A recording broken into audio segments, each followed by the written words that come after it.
Free market capitalism, we learned over 40 years, 50 years, 60 years in school, in college, and most importantly, in the media and by our politicians, that free market capitalism is the be-all and end-all solution to all human problems. Because free markets, everyone can do whatever they want, and people are creative, and they invent many things, right? And part of this free market ideology, because let's be clear, it's an ideology. No one ever explained to you how this actually works. It was a belief system. And part of this belief system was international and globalized free markets. Not just in the United States that everyone can do whatever they want, or in Europe, but internationally. If an Indian kid in Mumbai has a great idea, they should be able to sell this idea straight to the American consumer without any constraints. And if a Chinese is more productive and they invent a cool little chip or anything, coffee cup, they should be able to send it right into the United States. And if that coffee cup is just better and cheaper than the one made in America, screw the Americans is what we learn from our politicians. Buy the Chinese cup. And it's very important to enforce and protect that global system of free markets, because what could possibly go wrong? And all of us believe that this is just what the world is all about. It's the end of history, and free markets are the solution to all our problems. Now we are seeing something very interesting. Before even the age of AGI, Trump came along and realized, wait a moment, is that even true? Is it even true when you have 1 billion Chinese who are very poor, used to be very poor, much poorer than Americans, and they were willing to work for 20% of American wages? Was it really that beneficial for American workers to directly compete with the Chinese? And the answer, as we all know now, is of course not. Are you stupid? How is it better if you're an American worker in Detroit to suddenly compete with 1 billion Chinese who get paid 20% of what you get paid, or 10%? That's just a dumb idea for the worker in Detroit. But it could be a good idea for General Motors or Ford, because they can just produce stuff much cheaper and then export it from China into the entire world. So we already saw, well, this whole free market situation, it depends on for whom it's very good. So this whole thing came under pressure. Now we have Trump tariffs, we have all kinds of debates, we have protectionism, and people realize more and more, maybe we have national interests, and maybe free markets should not override the interests of our people. And this is a nice debate. We have all seen it. We have been through it since 2016. We have seen Brexit in the UK, and more and more people are waking up to maybe we have to think this actually through based on first principles, not ideology. But now something is happening that blows the whole thing out of the water. And that is called AGI. It's called Artificial General Intelligence. It is called the age of AGI. And it opens not just people's eyes, but it changes the very fabric of our reality in dramatic and rapid ways that forces governments to actually take a bunch of steps here that are in total violation of their own ideology. Because now it's not just about protecting your workers at home or your farmers at home and having these debates, but AGI just blows the thing wide open. And now it's about national survival. Hey, creating these videos is a lot of work. Please like and subscribe. It really helps out the channel. Now let's get back to the video. Let me explain what it means and why the age of AGI is the end of free markets. So I read this here the other day, a couple of days ago. It's very new, this news, in the Financial Times. And what the Financial Times tells us is that the Dutch government, in case you didn't know, the Netherlands are a beautiful little country, west of Germany, east of the Atlantic Ocean, and France a little bit. And the Dutch are a tiny, cute little country. But the Dutch used to be very important. They actually invented modern capitalism, the stock market. They invented ship-based mega-colonialism that then was stolen by the Brits. Long story, but the Dutch are actually very important historically. Now they're tiny. So the Dutch government, and what you also have to understand, the Dutch control very crucially important pieces of the AI chip supply chain. They have a company in the Netherlands that has a monopoly on advanced chip production machinery. TSMC in Taiwan, which is the big bottleneck for everything, right? TSMC produces all the high-tech AI chips that China is not allowed to get that go to NVDA, but TSMC needs this machine from the Netherlands, which is an insanely complicated machine. It costs hundreds of millions of dollars, one machine, that does that stuff. Look it up. I'm not a technical expert. It does like complicated laser stuff where you burn it into chips. It's ridiculously complicated and no one can build it other than the Chinese. They use a little German size lens and then they do something very complicated. Long story short, the Netherlands is a crucial, not just crucial, a world-deciding little bottleneck for chip production. So in other words, the Netherlands have very interesting chip technology. And now the Dutch government takes control of Chinese-owned chip maker Nexperia. So the story is Nexperia is a Dutch company that was bought by the Chinese, but is in the Netherlands and has very advanced technology. And the Dutch government just decided, screw you, we don't care about capitalism. We don't care who owns this thing. We take control of this freaking company because it's in the Netherlands and we want it and we don't care who owns it. Do you understand what that means? This is a complete breach of the rules of capitalism. For the first time, The Hague has used its Goods Availability Act because of a threat to the continuity and safeguarding on Dutch and European soil of crucial technological knowledge and capabilities. The Ministry of Economic Affairs said in a statement, Nexperia is owned by Wingtech, a Chinese-listed company that Washington has placed on its entity list, meaning that US groups require a license, usually very hard to obtain, to do business with it. In other words, Wingtech is the Chinese Communist Party. And Wingtech owns Nexperia, and here you see what happens. They invoked, for the first time, something like a War Act, a Defense Act of Goods Availability Act. They say, we don't care who owns what. We seize control over this thing. You're not allowed to do anything anymore with your own property, you Chinese people, because it's in the national interest. So that is very important. I tell you, this is a little piece of news that everyone overlooked that heralds in a new age. And that age is the end of free markets, I tell you guys. So I want to have a little discussion today and explain to you what my perspective is on this whole thing. What are even free markets? I tell you one thing, free markets are mainly a brainwashing technique that we were undergoing, all of us, so we become good free market advocates. And don't get me wrong, many things about free markets are very nice and property rights and all kinds of stuff. But the problem is, what is the actual first principle behind free markets? Why are they so superior to anything else? And very rarely do I meet anyone who has thought this through. Do you know the first principle of free markets? No. There are certain first principles in free markets that people have the right to invent, the right to trade, the right to retain property after they earned it. These are all capitalist core principles, and many of them are very important for prosperity. But here we go into a layer that crosses national boundaries. And then you're dealing with completely different problems. It's not your little country anymore where all of you do nice business and want to retain your earnings. Now we are dealing with national interests and cross-border trade and commerce. And we are running into some problems. A long story short, before we go into the other points, I tell you one thing about first principles of free markets. Free markets only work if you have a shared ideological framework. And that ideological framework needs to be pro-human, Western, individualistic, so that free markets do not lead to tyranny, right? Because if you have a free market and one guy is just smarter than the others and more productive and in the end owns all capital and decides you are being put in jail, it's still the free market because I'm more powerful. This is not helpful. So free markets work only under very specific European invented conditions. And if you don't have these conditions, free markets are horrible because they lead to tyranny. So I just want you guys to really think this through. And now we go down this list. Free markets always saw a limit on the freedom of the market when it came to national security.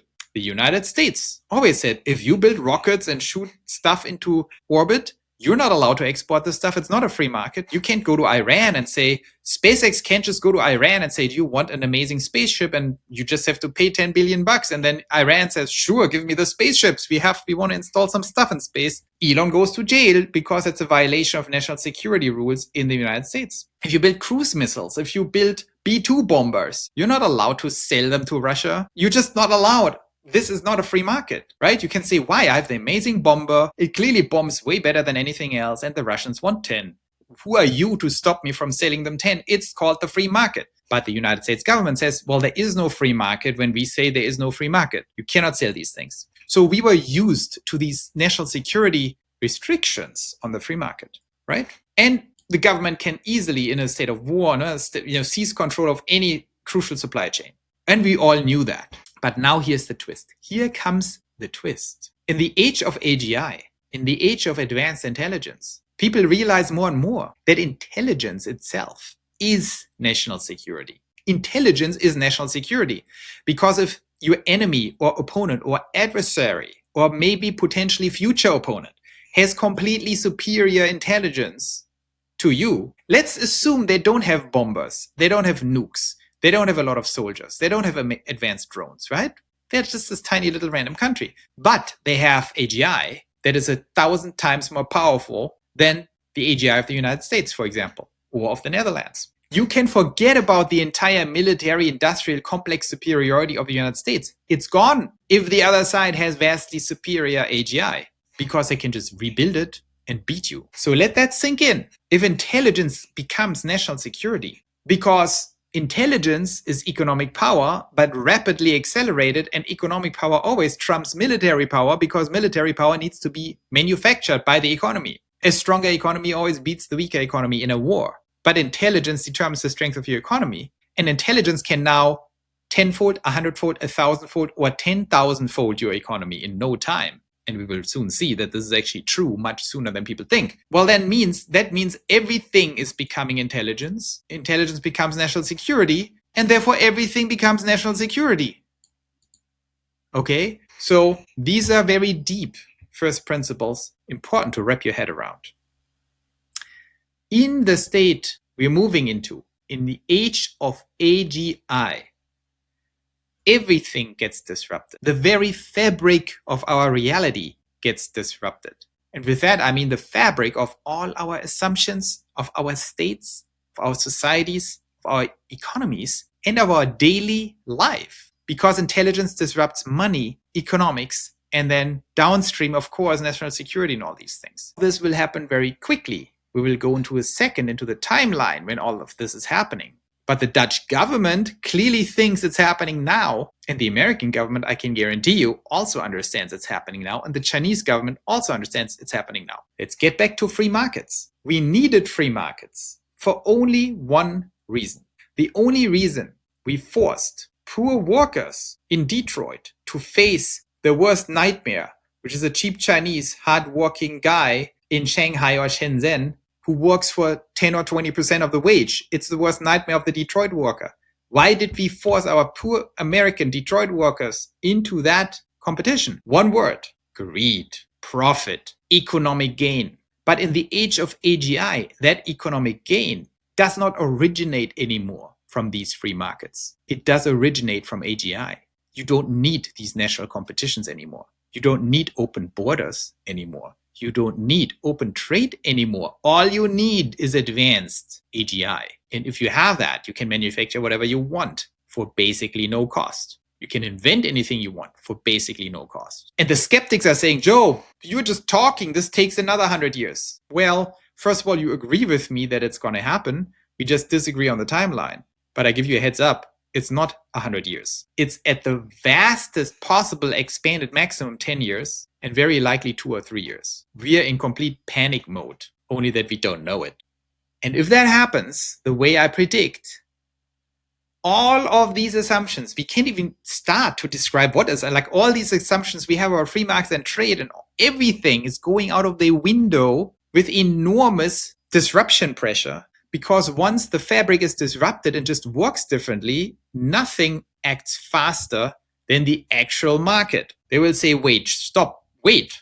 We have to restructure everything immediately. This is happening as we speak. And that has enormous repercussions on our perception of the state, of national interest, of who we are as humans, as communities, as collectives, because we might need the other collectives much less. We can have much stronger national interests now. And the state has a completely different role now. If we live in an age of abundance and AGI produces everything, and this happens now, even if it's not equally distributed, even if there are still very rich people and very poor people in America, for example, but the state doesn't need the other states anymore, what does that even mean? What is the state all about? And I don't have all the answers for you in this video. I'm just giving you the problem because this problem is coming. When?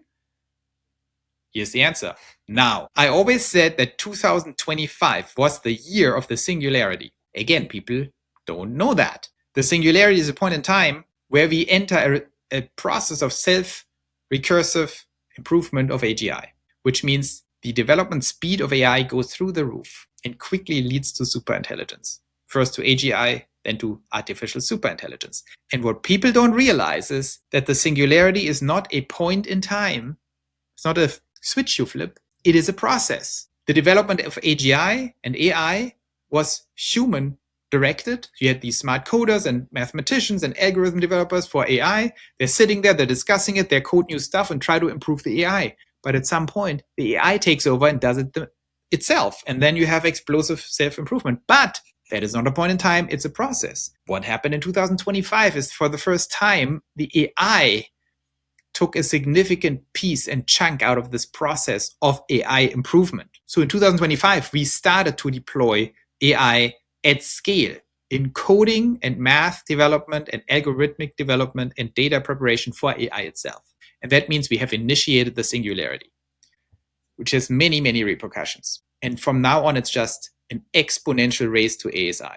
And that means all of this is happening at lightning speed and people don't even notice. More and more people do notice.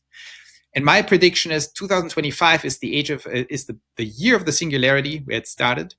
And 2026, which is very soon, will be the year where the decade of total transformation starts. The decade of total transformation is the greatest transformation in the history of humanity because everything will completely change. And I'm not talking in abstractions here. I talk in very concrete things. How much money you can make infinite amounts of money if you invest in AGI stocks and are smart about it. Most of you will lose their jobs if you have jobs. Everything will become about capital. Inequality will absolutely explode. Productivity will absolutely explode. Corporate profits will absolutely explode. Political instability will absolutely explode. And all of that will happen by 2028. And then we have what I call the event horizon 2029, where we can't even predict what's happening after 2029.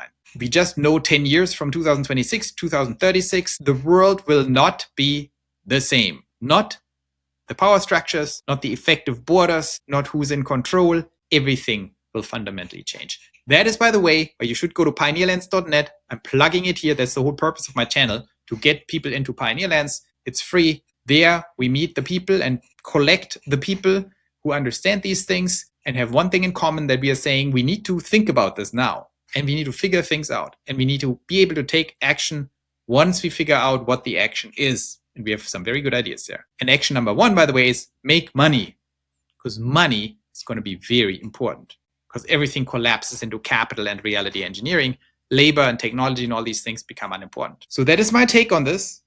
And normally it's just Joe ranting about the age of AGI, that you have to go to Pioneerlands and become a pioneer and make money quickly and learn how to turn capital into gains. But now, why is it so important what happened? It's not just Joe saying these things. It's also the Dutch government saying similar things or making hardcore moves of taking over Chinese property in the Netherlands because they think this is it. We can't just be free market anymore. We need to seize control over this stuff now. It tells you, it gives you a little bit of a taste what world we are sliding into very soon. This will be the age of chaos, and it's happening now. Chaos is not just a bad thing, but it is definitely also a bad thing. It's also a thing of grand opportunity for those who think quick, meet the right people who also think quick, and have the right objectives that are pro-human. So we want to have prosperity for everyone in Pioneerlands. I hope that was inspiring and interesting. The world is getting very wild. We are on an exponentially wilder trajectory. So I hope that was interesting. Keep watching my channel because there's much more to come very soon. And take care.